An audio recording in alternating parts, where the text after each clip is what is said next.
Right, let's start with your name, please. I'm Vinnie, and I'm from Glasgow. Hello, we're in Glasgow today. We're going to talk to Scotland's golden boy, singer-songwriter, Vinnie McKee. When I wake up, well, I know I'm gonna be the man who wakes up next to you.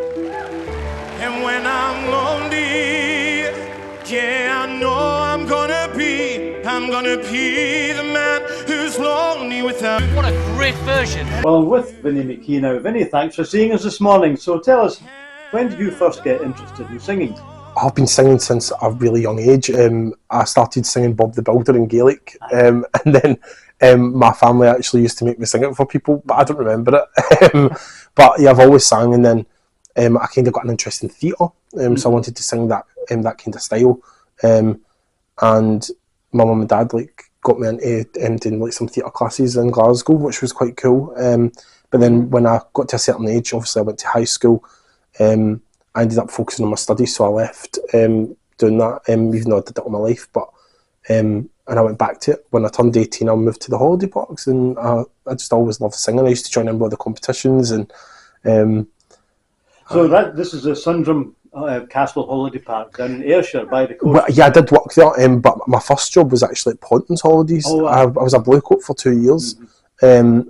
I was a blue coat for 2 years, so I did all the singing, all the party dances, the game shows, and then after that I moved back up north, and then I worked at Sundrum Castle there. Mm-hmm. Yeah. Mm-hmm. Now, was that an entertainer, or did that focus on singing, or did you gradually get a chance to do more singing in that job? Well, when they first heard me, I went for an audition for The Voice, and I met this girl at The Voice, and she was actually the entertainment manager at the holiday park at Sundrum Castle, and she said to me, I've got a place for a singer if you're up for it. And I was like, oh, I'll come. So on the Monday I went and I sang, but they hadn't put me through the audition process, so the big managers of the company at Park Dean came in and they were like, who's this guy on the stage? And she was like, oh, I picked him up in London at The Voice. So I started singing for them, and then they were trying to move me to one of the big show parks, but I was like, no, I don't want to do that. I want to stay here because I enjoyed it. So I stayed at Sundrum, and I worked there for a good amount of years, 7 years. And I became the entertainment manager there, and then I moved to Verdant Leisure, which was a nice one. That was couple retreats, and it was the parks there were all very boutique, and I created the entertainment shows there for them, which was really cool. So was that really where you learned your apprenticeship as an entertainer? Yeah, I think the holiday parks are great. It helps you have the confidence to speak to an audience. Sometimes I had 10 people watching, sometimes one person watching, but do you know what the thing with the parks is everybody pays the same amount of money to come there, and they all deserve the exact same amount of entertainment. Do you know what I mean? So yeah. I think I always used to go there, and I used to give it my all when I used to sing for them, and we used to do the daytime activities with the families and the game shows, and they loved it, and it was a rewarding job. I really, really enjoyed it.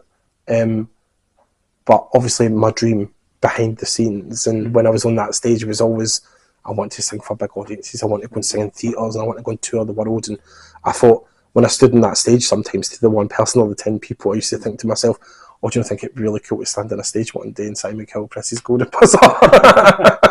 Well, how did you actually get around to applying for Britain's Got Talent?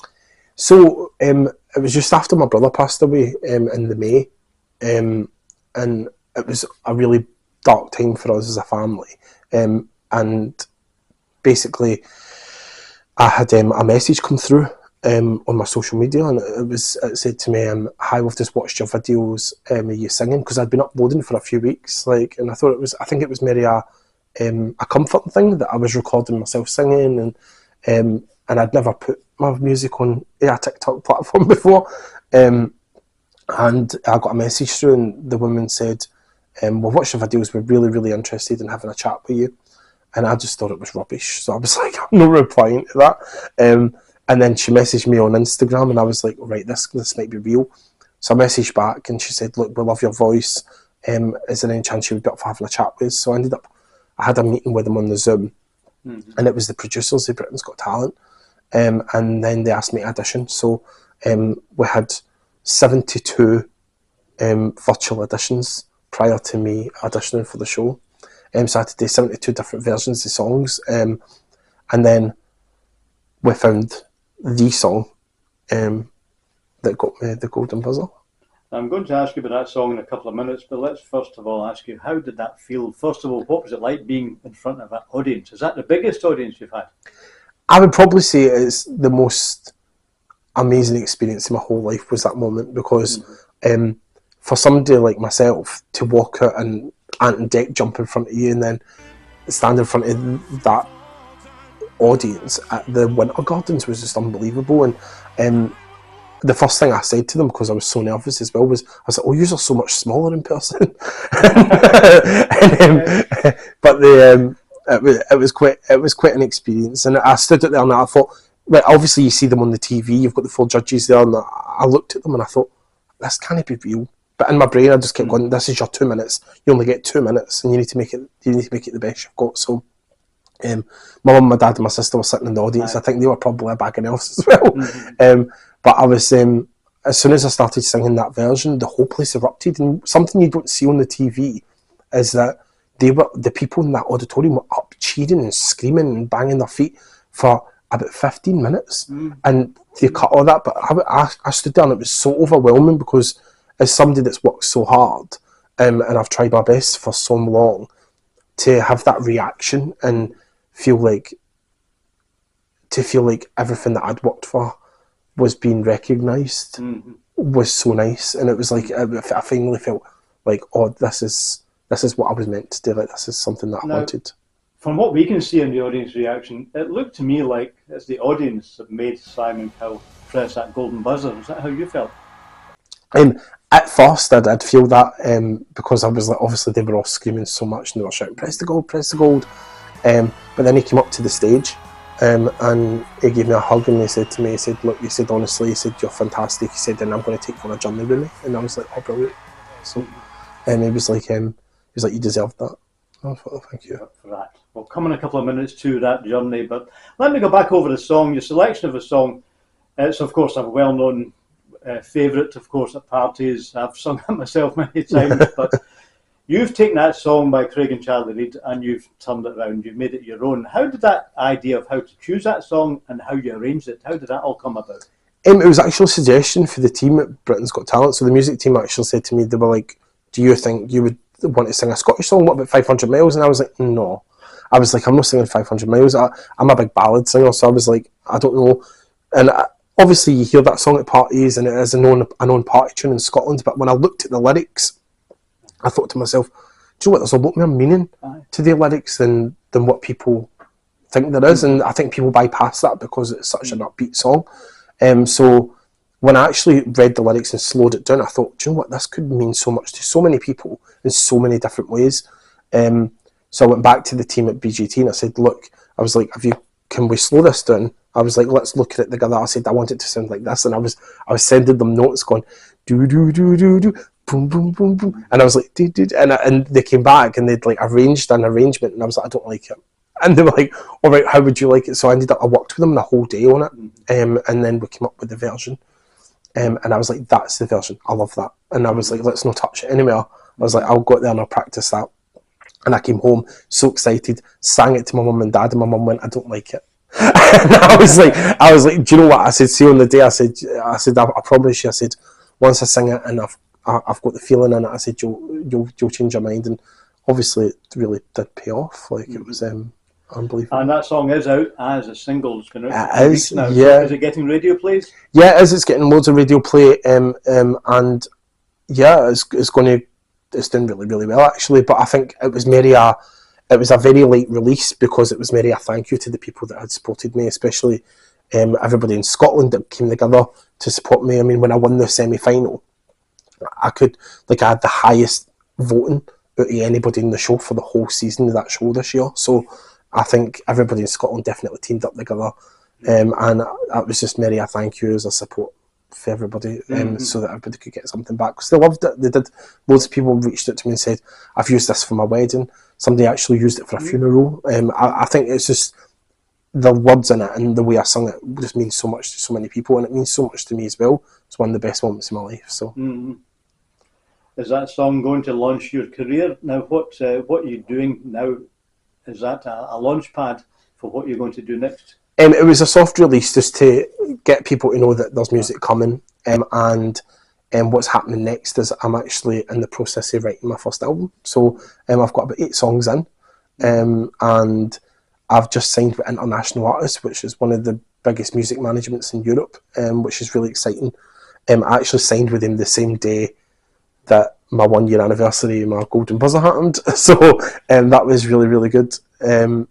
Obviously the Golden Buzzer happened in the October, but you're not allowed to speak, like, you can't, it doesn't go on TV for like 4 months. Right. So I had to sit there quiet. My mum's like Isa, so I was trying to keep her quiet too. I think you've already given us an idea about my next question. How hard is it to break through in the music business? So as I say, you're an overnight success. It took about 10 years. I think working every day and trying your best. Don't get me wrong, like, I was never unhappy. Like, I was really content. I loved my job. And when I worked in the holiday parks, it was great. And the people I met were amazing, and I've always made friends for life. But my goal and my dream was always to be a successful singer, and I wanted to be able to stand on a stage and just sing for people, and people would be taken away from reality for 5-10 minutes just listening to me. And I feel like that's actually really happened for me, and my life has changed since Britain's Got Talent. And I'm looking forward to what's coming next. I'm looking forward to travelling Europe and releasing my own music, and the fan following that I've got now is incredible. Like, I've got people from America, I've got people from New Zealand, Australia. I actually had a message for a woman in New Zealand a few days ago saying, "I love you so much, please stop dyeing your eyebrows."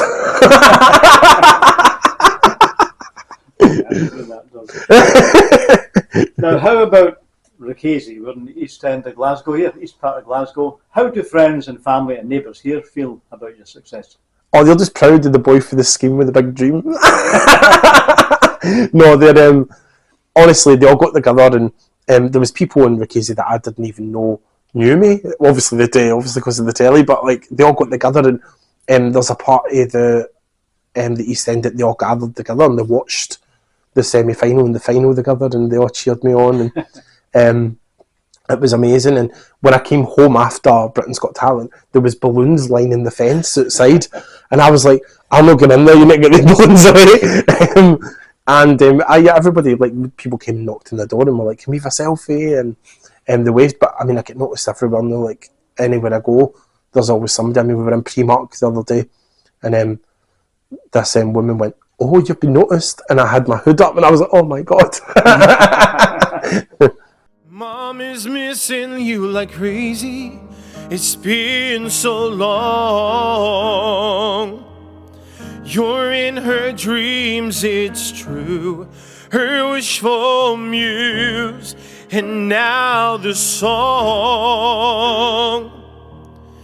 The fact you're gone is just so crazy. You were for sure one of the best. For us the light is dimmed in Glasgow, but we know in peace now you rest. I've been waiting by the water for you to come and speak to me. It's where I feel at peace beside you. But we know in... Oh, sorry, I made a mistake, sorry. That's okay, you want to just drop in? Yeah, can I Take drop it back a wee bit? Yeah. Yeah. Can you go for him? But we know, we know in peace now. From there, yeah. Oh, we know, no. No, yeah, can I change that last? I missed that last. That's okay, I'll go back a bit further. Best. For us the light is dimmed in Glasgow, but we know now in peace you rest. I've been waiting by the water for you to come and speak to me. It's where I feel at peace beside you. Hope you know what you mean to me. I've been waiting by the water to see the sunrise on your face, until we meet again in heaven. Your memory never replaced. And when we look back on the years past, all the photos we now will take, we feel so sad you're missing from them, but thankful for the ones we made. And when we heard you faded suddenly, you know we had to wait behind. You're somewhere far beyond the clouds now, but in our hearts we know you'll hide. I've been waiting by the water for you to come and speak to me. It's where I feel at peace beside you. Hope you know what you mean to me. I've been waiting by... So this is actually where I was born. I grew up here at 16 Avondale Street. So it's just a bit mad that we're back here right now. I can't believe that we're back in the place where I grew up and I was born. So Vinnie, what was it like when you came back home after Britain's Got Talent and people here finally saw the show? It was a bit mental, because when I came back to my house originally, there was balloons everywhere, all over the fences. And you know what, the people here and the East End, I mean, they've got such amazing hearts, and we're such a strong community as well, I think. And I think that's a whole thing for everybody in Scotland, really. I think people in Scotland, no matter what it is, come together to celebrate success. And I think when I came off with Britain's Got Talent, I felt that family and from the people in Scotland, and it was unbelievable.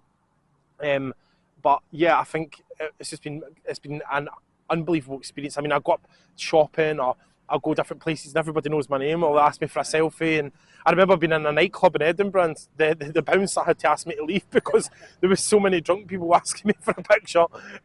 But I think it just shows that, especially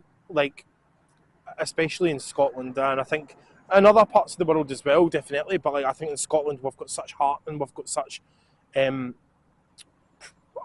so proud of being Scottish, and we definitely support each other. I mean, I've had people from New Zealand and Australia and America who have family who have been born in Scotland that have messaged me and went, we could be related. And I think to myself, you never know. But yeah, I've got fans all over the world, and I think, but my heart is definitely in Scotland. I think this place has definitely supported me loads, and I think it's been an amazing experience. Mom is missing you like crazy. It's been so long. You're in her dreams, it's true. Her wishful muse, and now the song. So, did you always think that Vinnie was going to make a professional career out of singing? Maybe not a professional career, but we always knew that he had a talent. We put him through UK theatre school when he was very young. He was only 6, wasn't he? No, 7. 6 or 7, and we were told even then that he was very talented. You know? For you to come and speak to me, it's where I feel at peace beside you. Hope you know what you mean to me. I've been waiting by the water to see the sunrise on your face, until we meet again in heaven. Your memory never replaced. And when we look back on the years past, all the photos we now will take, we feel so sad you're missing from them, but thankful for the ones we made. And when we heard you faded suddenly, you know we had to wait behind. You're somewhere far beyond the clouds now, but in our hearts we know you're high.